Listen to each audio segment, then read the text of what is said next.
With our phone system, we need to dial 8 to get an outside line. We need to enter that so the modem will dial it before beginning a call.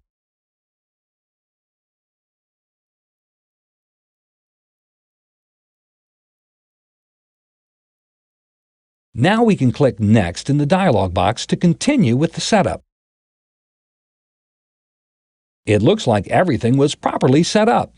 All we need to do now is click Finish.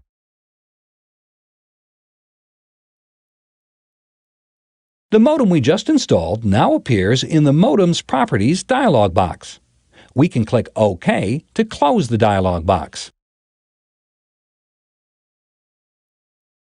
We no longer need the control panel open, so let's click the Close button.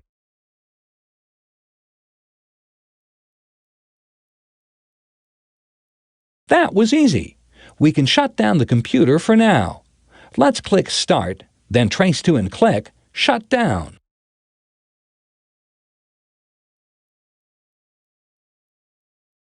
We can click Yes to confirm that we want to shut down the computer.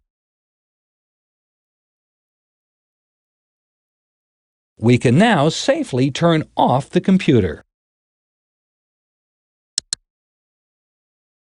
Let's turn off the computer by clicking the Power button. Remember, you can click the More Info button at any time to gain important details about this topic. Modem stands for modulate, demodulate. True or false? True. What does BPS stand for? Bits per second. What are the two different types of modems available? Internal modems and external modems.